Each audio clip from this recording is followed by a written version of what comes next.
Hey folks, you guys been asking me how I've been doing up my mixing for my fluid art. I'm gonna tell you right now, it's nothing particularly special. It's pretty much the most basic mix you can find. So, but you guys keep insisting, so here it is. These are the supplies I use, and if you want to follow what I do, this is exactly what you'll need. Start off, Floetrol. You can find it at most hardware stores in the painting section, online for sure. It's a little bit more expensive online if you ask me, if you factor in shipping and all that. They make smaller sizes of this. Just make sure it's the latex-based kind. They make another kind, I think, for oils. The thing you'll need, distilled water. Why distilled water? Because hard water, which most of Boise has more chemicals in it and has a high pH that can make the colors of your paints turn, especially when they're going to be outside in the sun. Other stuff you'll need is something to mix paint in. I use these because they're easy to clean. I make bottles of paint for I can use. I have at least 30 or 40 of these. A lot of people make their mixes up per cup for when they're using them just for that day. If that's the case, you would just adjust the measurements for everything. And of course, the final thing you'll need, paint. What kind of paint is really up to you. For this particular one, I'm going to use Artist Loft, which is fairly cheap. In fact, it's one of the cheapest you can find. But you can use even little craft bottle paints. You know, obviously there's differences between the two. All of them have different merits, different qualities. It's just depending on your budget. So you can go from cheapy to expensive. This will pretty much work for any kind of paint out there, as long as it's acrylic. The only ones that I suggest against is the cheaps and using apple barrel white. Only the white. All the other colors work fine, but apple barrel white, for some reason, will crack when using it as fluid art. So keep that in mind. No apple barrel white. Some other items to consider for doing all this, just to make your life a little bit easier, is a nice kitchen scale. You want something that does your grams or fluid ounces, and it has to be fairly accurate. I believe I got this at Fred Meyer's. It was like $14, and I have yet to have to replace the batteries, and I've had it for like 2 years. This will help getting your ratios correctly for your paints, so it saves a lot of guesswork. It is kind of optional if you're good at guessing quantities, but if you like to be precise like I do, it comes in handy. Other things to consider is a fine mesh screen for screening the Floetrol. I'll explain more about that a little bit later. And if you're going to put it in bottles, a funnel is a great thing to have to keep it clean. And of course, gloves. I don't like to get acrylic paint on my hands. It kind of dries it out. Of course, optional. And you'll need something to stir with. I like tongue depressors. Cheap, easy to find almost everywhere, and can be reused quite a few times. Another good thing for stirring is a silicone spatula. So, ratios. I do a 1-to-1 ratio. That means one part is going to be Floetrol, one part is going to be paint. And of course, a little bit of water to make the consistency correct. So, this is 12 ounces, so that means I need 6 ounce paint, 6 ounces of Floetrol. Again, 6 ounces of paint.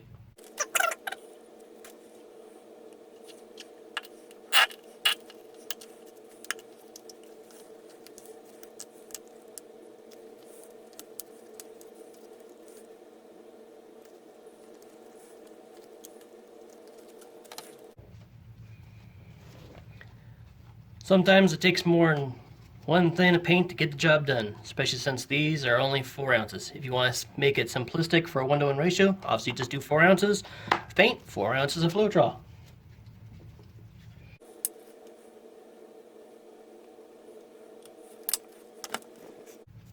I'm actually going to do a hair under. I'm only at 5 ounces right now because I think I have a little bit left in there. Yeah, just a little bit. So better be under than over.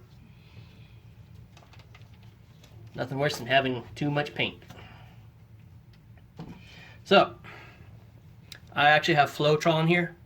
It's just for I don't have to carry around that heavy bucket. Makes it easier. And here's the strainer. So, I need, since I only have 5 ounces of paint, I'm going to do 5 ounces of Floetrol now. Now, I'm straining the Floetrol because as it's been exposed to air from being an open bottle, or depending on how old it is, it gums up and makes like stringy, it looks like snot. To be honest, it looks like snot. And you don't want those in your bottles or in your pours because it just looks bad. So I use a strainer just to make sure that I'm not going to get those goobers into my mix.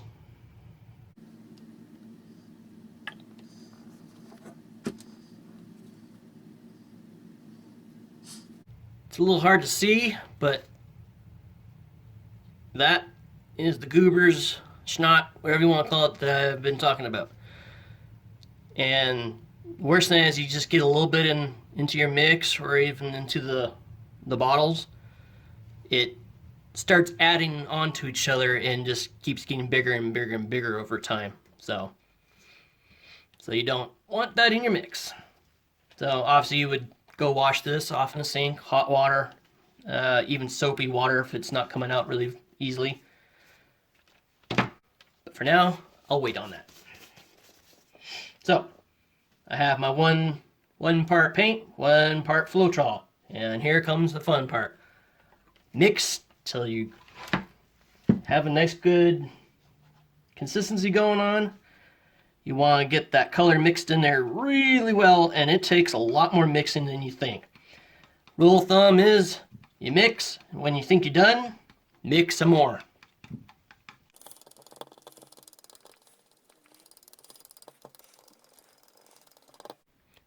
You want to make sure that you are scraping the bottom and the sides, get all that paint and Floetrol all mixed together. You don't want to see any color differences between the two. Like that's paint and that's Floetrol. Make sure that's all nice and mixed in. You want to keep the ratio as true as you can be.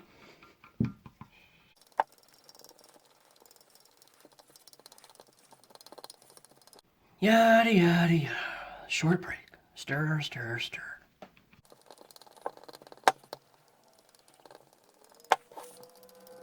I think I'm done. So I should mix some more.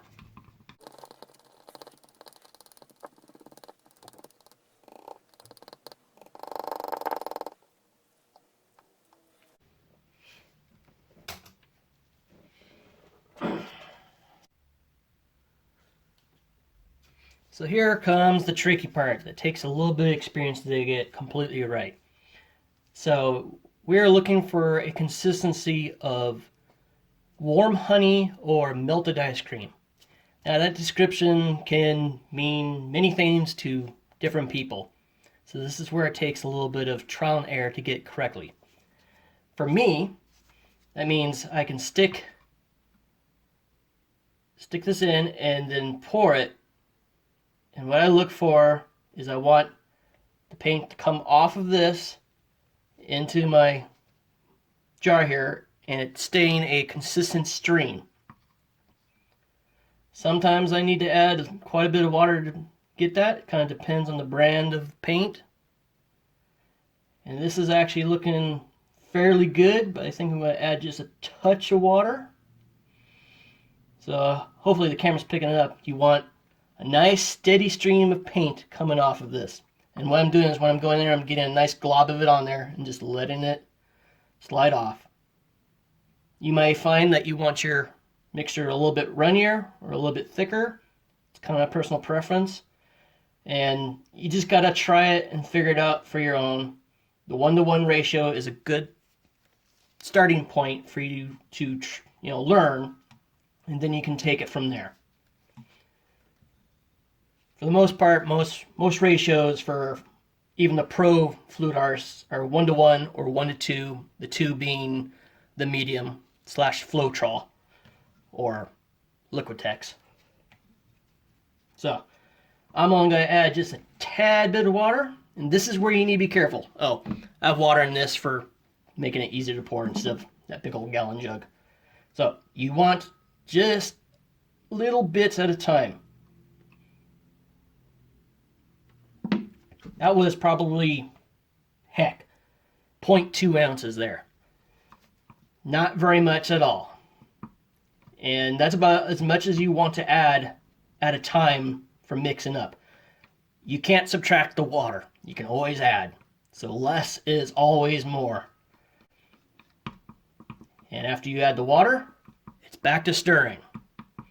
And just like before, when you think you've stirred enough, stir some more.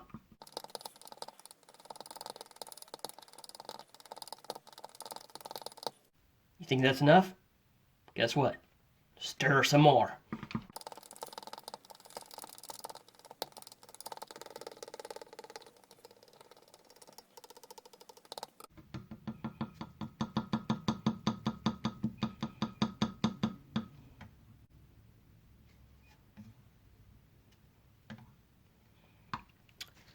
And presto, you now have your paint mixed. Just repeat this, about 30 times for a full spectrum of colors, and probably about half your night doing it, and one sore arm later, you should have a huge mixed batch of colors to last you at least a couple weeks, where if you're crazy like me, 3 or 4 days.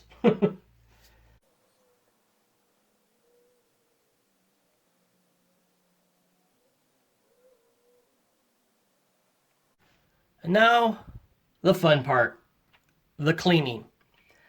A word to the wise about acrylic paints in sinks and sewers. It's not necessarily great for your pipes. If you live in an older house like I do, and you must put it down the sink, make sure you are flushing it with a lot of hot water. Because once this stuff sets up and dries, the only way you are going to remove it is by physically getting in there and removing the clog. So lots of water. As for environmental impact, I have actually called up Waste Management and the water guys, I can't remember the company, and they had no issue of people putting acrylic paint down the sewer. So they must treat for it. If you really, really are against that, I know people who will let their stuff dry and then peel out as much as they can of it and just throw it in the trash, and what's left over they'll wash out and then just put into like a dirt area of their yard. It's kind of like a waste area, and eventually the acrylic paint does decompose and go away. How healthy that is for the dirt, no clue, but the stuff's pretty benign. I can't see it doing damage to anything. So off to get this cleaned, and then I'll come back with some tips. So some tips and insider info. I get asked quite often what kind of cups and vessels I use for doing my pours into before applying to whatever I'm applying it to. And the answer is a lot of stuff. Depends on what I'm doing it on. I've been mostly doing rocks lately, but I used to do canvases and other things like that quite often, so various size cups work the best. Some are better than others, and some have better traits than others, especially in terms of waste. Fluid art can be quite wasteful when you get into it really hard, because you're using a lot of plastic cups usually, or in some cases some people use those like Dixie cups, one use and then throw away. That to me is too wasteful, so I try to use reusable plastic cups that are of good quality, that can be washed several times before they get just too gummed up or break. Ultimately, the best things to use are metal. These are just little sauce cups that I got from the kitchen supply place off of Franklin, I believe. those work really handy. Obviously, they are pretty much infinitely reusable. When you start getting into the bigger stuff, there's things like silicone cups that I got off of Amazon. And the added benefit to these is not only are they squishable for you can do better pours, they when the paint dries in these, because it's silicone, it tears just right out, so you can throw everything in the trash and pretty much never have to wash these. So these are good. The only downside to these is if you have paint in them, they're kind of wobbly, so you have to be aware of that. Otherwise, it's just cheapy plastic cups for when you need to do bigger stuff, or the good old red Solo or clear Solo cups in this case. And if you're someone who likes to reuse trash, bottle caps. These are from an energy drink. They actually have a cap inside a cap, but you can use just like Pepsi bottle caps too. Obviously those are for smaller objects, but they can be used. Pretty much any round object that will hold liquid can be used, and I have used pretty much everything. But my favorite thing to use, these are little oil cups for oil separation for cooking and everything. They're a little hard to find sometimes. I found these at Walmart. I bought the whole stock when they had them. They're like $1 or something a piece. I know Amazon has them.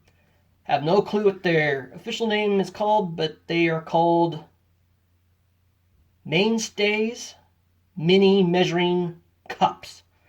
They have a different name than that. They have a fancy French name, but I don't recall it. These are handy for when you want to do slow ring style pours or ribbon style pours. I know a lot of you ask about my working area. This will be a little bit harder to show.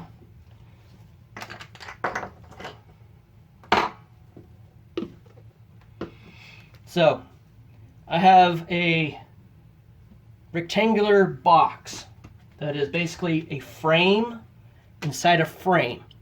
I wish I could show you because I actually recently put this back together and it's a pain to get apart without ripping a whole bunch of stuff. So there's an outside frame and an inside frame. The inside frame is just a couple boards that aren't glued or nailed together, while the outside is. And what I do is I sandwich really thick plastic underneath as kind of like a protective barrier, just in case I get a hole in something, it doesn't leak out or leak into my desk and dry. And so I sandwich that in, get it in nice and tight, and then this white stuff is freezer paper. I use the freezer paper because once paint dries to it, it peels right off. This will eventually get dirty, and you just swap it out and replace it, quick and easy. I use masking tape to keep it nice inside. The whole setup cost me, I think it was like $12. I used finishing nails, but you can use glue, obviously. There's better setups that you can make, but for a budget, this thing works great. Even if I wanted to get really professional about this, I probably still would use this. It's been really handy and easy to fix, easy to use. So, a lot of you have seen this guy, Lazy Susan, depending on who you ask. The reason I use this is because when I have something in the middle, I can just easily turn it and make sure I have everything covered on all sides instead of having to, pick it up and move it and risk, your items falling over. I have a grate, which sadly is being used for another object right now, so I can't show you, that fits right on top of it for when I'm doing canvas pours. And you guys have seen me do rock pours in this before, so what I do is I just scrape off the paint while it's still wet into a little canister or into the trash, wipe it clean with a rag, and it's good to go. Eventually it gets gummed up, but a good washing in the sink or even the dishwasher, and it's nice and clean. That's about it. That's all I can think of to help you guys.